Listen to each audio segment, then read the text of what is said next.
You loved the first list, so we're back with more. Today, we're diving into another round of modern martial arts movies that pack serious impact. From jaw-dropping choreography to unforgettable warriors, these films take action to the next level. Let's get into it.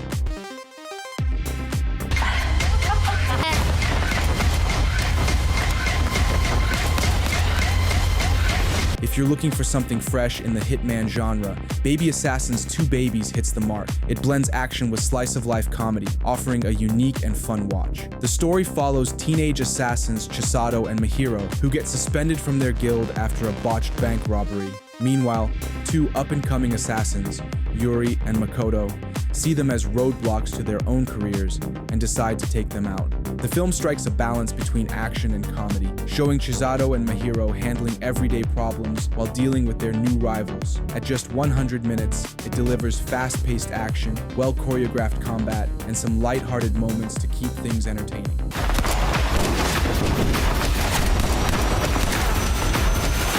If you're into action with a touch of humor, this one's definitely worth a look.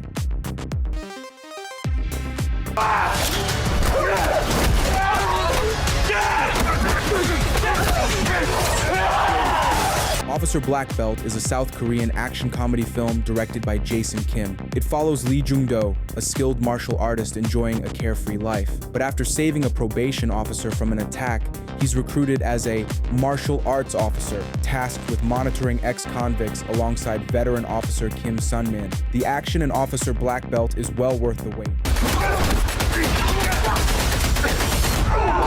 The first half leans into character development and light-hearted moments, while the second half takes a darker turn, delivering brutal, bone-crunching fight sequences. 기어이 완전한 항복을 받아내어야 한다.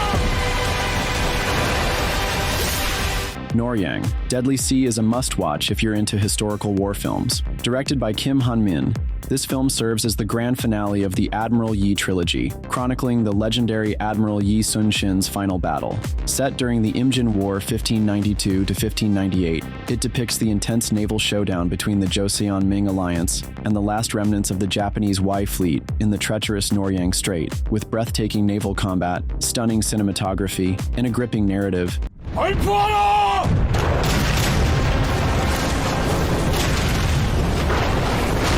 The film brings history to life like never before. While some viewers felt the portrayal of Chinese characters lacked authenticity, the battle sequences remain undeniably thrilling.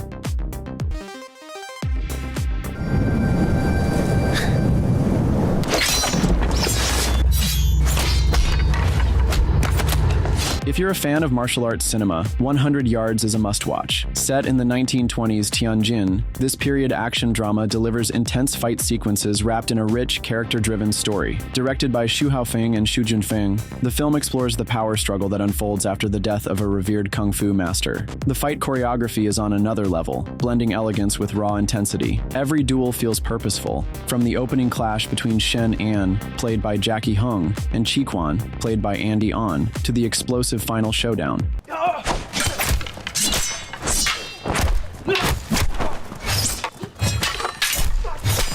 The 100 yards rule, which dictates that no fights can take place outside a martial arts school's perimeter, adds an extra layer of tension that keeps you hooked. If you loved The Grandmaster or Ip Man, this one's right up your alley. What?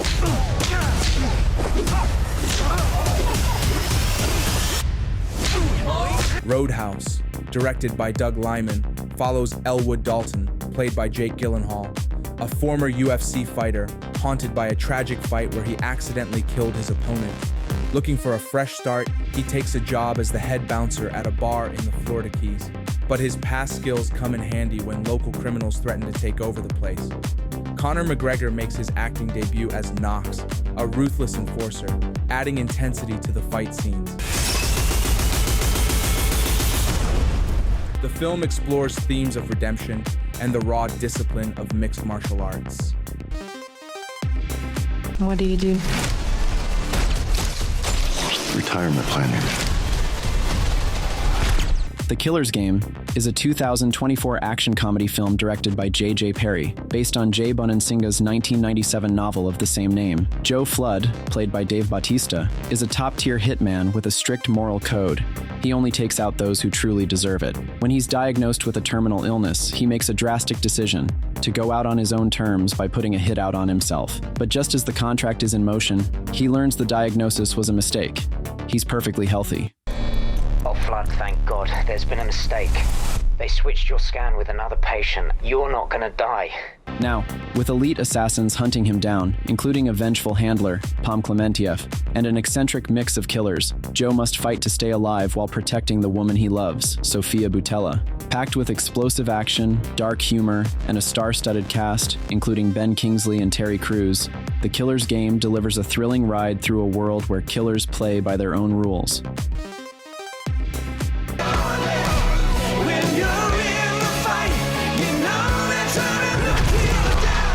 If you grew up loving 80s and 90s martial arts movies, The Last Committee is a straight-up nostalgia trip. This crowd-funded action flick brings back familiar faces, Billy Blanks, Cynthia Rothrock, and Matthias Hughes, while channeling the vibes of Bloodsport and Kickboxer. But does it hit the mark? Well, sort of. The plot is classic tournament fare. Retired champion Michael Rivers is forced into an underground kumite after his daughter is kidnapped. To take down the undefeated Draco, he trains with past legends. Solid setup, right? The execution, though, is where things slip. The fights are too short, the villains feel flat, and the low budget is hard to ignore, especially with its European setting, which lacks the grit of old-school classics. That said, there's real passion behind this project. The training montages, Stan Bush soundtrack, and over-the-top action still offer hardcore fans something to enjoy. Be the Dragon Warrior anymore? Inner peace. Keep your surf off my turf! Poe faces a new challenge, not just in battle, but in destiny. Tasked with finding a successor, he teams up with a quick-witted fox named Jen, voiced by Awkwafina, to stop the shape-shifting chameleon, voiced by Viola Davis, from stealing the power of past kung fu masters. While the animation stuns and the action delivers, longtime fans might feel the absence of the Furious Five. How should we do this? Quick and painless? And the emotional depth that made the first film special. Still, Jack Black's charm as Poe keeps things fun, making this a solid adventure for younger audiences.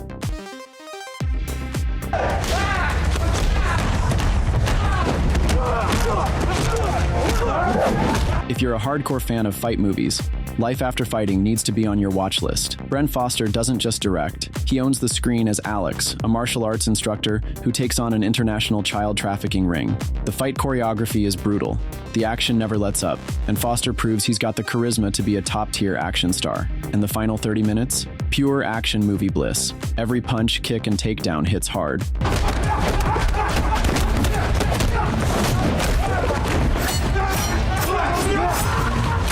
Luke Ford delivers one of the most despicable villains in recent memory, making every showdown feel personal. Sure, it runs a bit long, but every scene serves the story. If you're an action junkie, this one won't disappoint. 제지어깨를 잡는 게 내 일이고. 9 years after veteran director Ryu Seung-wan returns with I, The Executioner, also known as Veteran 2 in Korea, an action-packed sequel that's just as thrilling but a bit more introspective. This time, the film explores the ethics of vigilante justice in the digital age. Detective Seo Do-cheol is back, investigating a mysterious figure known as Hichi, a modern-day executioner targeting criminals the system failed to punish. Teaming up with a fearless new recruit, Park Sun-woo, Seo finds himself caught between his duty and the growing power of online mob justice.